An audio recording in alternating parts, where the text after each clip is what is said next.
দক্ষিণ চব্বিশ পরগনায় 2009 সালে চাকরি প্রার্থীদের দীর্ঘদিনের আন্দোলনের জের প্রাথমিকের চাকরি নিয়োগপত্র আজ থেকেই হাতে পাবেন 328 জন। আজ নিয়োগপত্র দেবে দক্ষিণ চব্বিশ পরগনা জেলা প্রাথমিক শিক্ষা সংসদ, জানিয়েছেন দক্ষিণ চব্বিশ পরগনা জেলা প্রাথমিক শিক্ষা সংসদ চেয়ারম্যান অজিত নায়েক। গতকালই এই কথাই জানিয়েছিলেন কুণাল ঘোষ এবং আজ আন্দোলনকারীদের কাছে গিয়ে কথা বলে আন্দোলন তোলার আর্জিও জানিয়েছেন তিনি।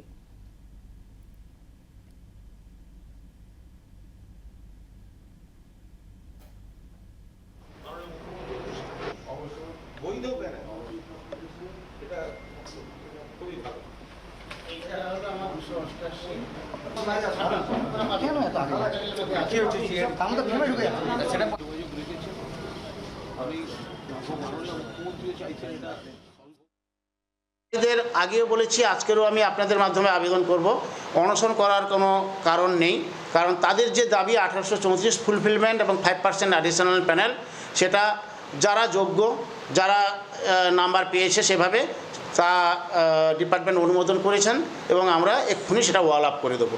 ফলে কোনো ক্যান্ডিডেট প্রত্যেকটা ক্যাটাগরিতে, সে মাধ্যমিক কত পেয়েছে, ওএমআর শিটে কত পেয়েছে, ভাইভাতে কত পেয়েছে, সেটা প্রত্যেকে একেবারেই জানতে পারবে। সেইভাবে লিস্টটা তৈরি করা আছে। ফলে কোনো কিছু লুকোচুরির কোনো ব্যাপার নেই যে আমি নাম্বারটা জানতে পারলাম না, আরটিআই করে জানতে হবে, সে সম্ভাবনাও নেই। কনভার্টেড প্যানেলে আমরা এবং 5% অ্যাডিশনাল প্যানেল মিলিয়ে প্রথমে আমরা 288 কনভার্টেড প্যানেল। এবার আপনারা একটু প্রশ্ন করতে পারেন যে আমাদের 300 সামথিং ছিল, হঠাৎ 288 কেন? 288 প্লাস অ্যাড্রেস টেস্ট করা যায়নি এরকম আছেন 26 জন, অর্থাৎ যাদের সমস্ত ডকুমেন্টস আমাদের কাছে আছে, কেবলমাত্র বাড়ির মেইল অ্যাড্রেস নেই, সেটা আমরা আজকে নোটিফাই করব, তারা এর মধ্যে ইনক্লুডেড হবে, অর্থাৎ তারাও চাকরি পাবেন। ফলে 314 জন হচ্ছে। বাদবাকি যেটা উর্দু মিডিয়াম এবং হিন্দি মিডিয়ামে পর্যাপ্ত ক্যান্ডিডেট নেই, ফলে এই 4-5টা সিট বাদ গেছে।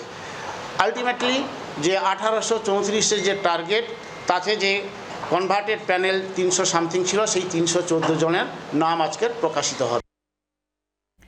এই প্রসঙ্গে কুণাল ঘোষের কি প্রতিক্রিয়া, তিনি কি বলছেন শুনবার, একই সঙ্গে শুনবো রাজ্য বিজেপির সভাপতি সুকান্ত মজুমদারি বা কি বলেছেন।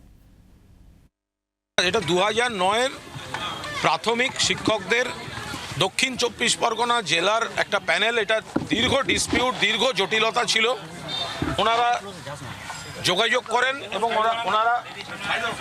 ওনারা নিয়মিত যোগাযোগ রেখেছিলেন। এরপরে ওনাদের বিষয়টা বোঝার পর আমি সংশ্লিষ্ট দপ্তরগুলির সঙ্গে একটা আলোচনা শুরু করি। মোট শূন্যপদ ছিল 1834।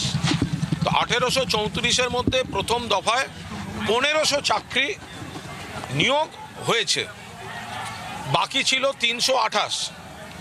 তো গত কয়েকদিন আগেও দেবাশিসরা গেছিলেন। এবার সেই জায়গায় দাঁড়িয়ে আমি মাননীয় চেয়ারম্যান অজিত কুমার নায়েকের সঙ্গে কথা বলি, মাননীয় শিক্ষামন্ত্রীকেই জানাই, তারপর মুখ্যমন্ত্রীর নির্দেশে এই জটটা খোলার জন্য শেষ পর্যন্ত আজকে বাকি প্যানেলটা অর্থাৎ 328 সেটা এরা ডিপিএসসি থেকে ঘোষণা করে দেয়া হলো। অবশ্যই তাদেরকে আমি কংগ্রাচুলেশন জানাবো। তারা অন্ততপক্ষে ভাগ্যবান যে তাদের এই আমলে চাকরি জুটলো। এই আমলে চাকরি জুটতে গেলে অনেক ভাগ্য করে জন্মাতে হয়। তো যাদের জুটেছে তাদেরকে আমি কংগ্রাচুলেশন জানাই, অভিনন্দন জানাই, কিন্তু এইভাবে চলতে পারে না। বাংলার আওয়াজ, বাঙালির আবেগ, জি 24 ঘন্টা।